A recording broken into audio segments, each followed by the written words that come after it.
Okay, so for your week 5 topic, creating a sales report. So the first part is we're going to discuss first what is a sales report. So a sales report is a periodical report made by a salesperson to a manager giving details of amounts sold, existing and new accounts, etc. So this sales report actually uses what we call the charts. Okay, so when we see charts, so these are the graphical representations of numbers or data.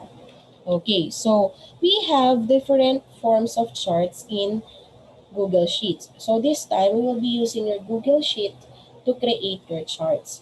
First is your column chart. This is a typical chart that we usually use.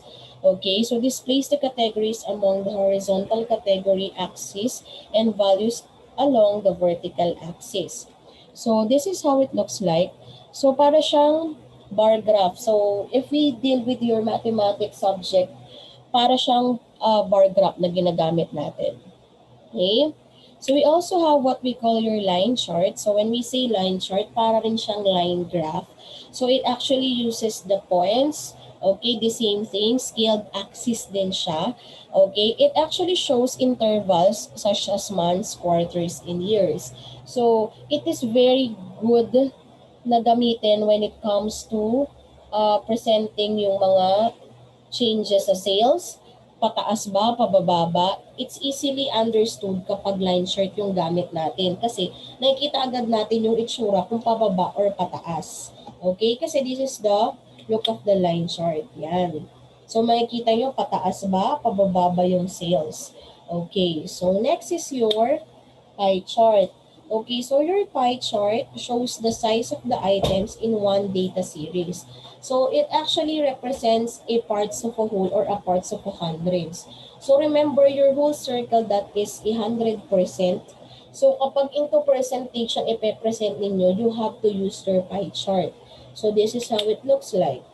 Yan. So instead na gagawa tayo ng column or ng line graph saying na this one is 10%, this one is 50%, with the use of pie chart, agad nating nakikita. So for example, your pie chart here, kung sasabihin natin na first quarter is 50% sales, dapat yung kalahati niyan is color blue lang.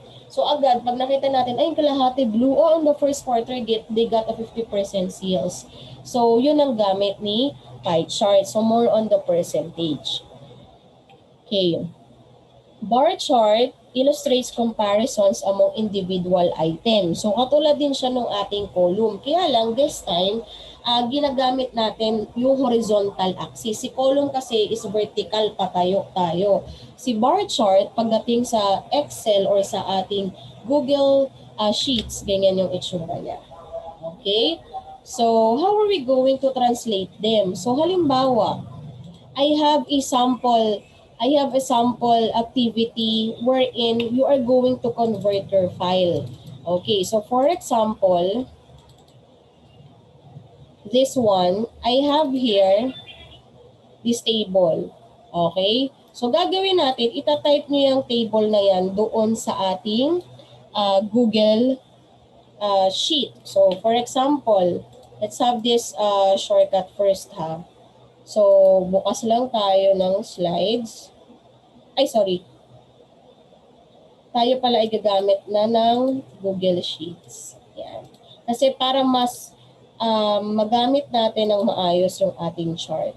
Okay. So, on this Google Sheet, syempre, sa inyo, you have to start a blank one. Okay? So, halimbawa, nakapag-start na tayo ng blank one.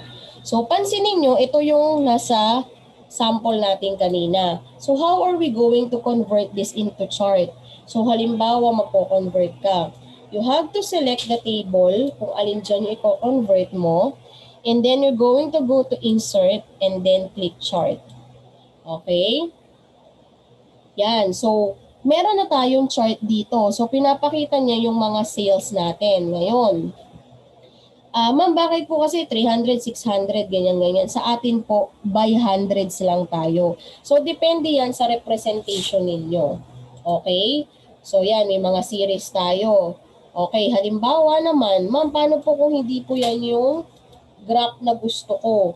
O di this one sa chart type, pili ka lang. O pwedeng this one, pwedeng pahiga. Okay, so marami tayong chart sa pwede. O pwede rin pie chart. Ayan, pwede kayong magbago niyan. So ganun lang kadali mag-convert ng file ng inyong data from the numbers sa inyong sheet papunta sa ating chart. Okay, so ganun lang siya kadali. So pwede nyo na siyang i-edit. Okay? Pwede nyo rin siyang i-customize. Ayan. Meron din tayong mga axis dito. Yan, you can change the legends. Okay, yung legends kasi yan yung product A, B, C.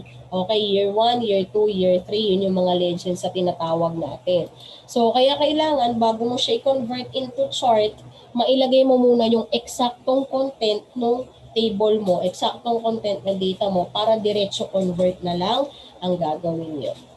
Okay, so ganun lang tayo mag-convert ng data into chart.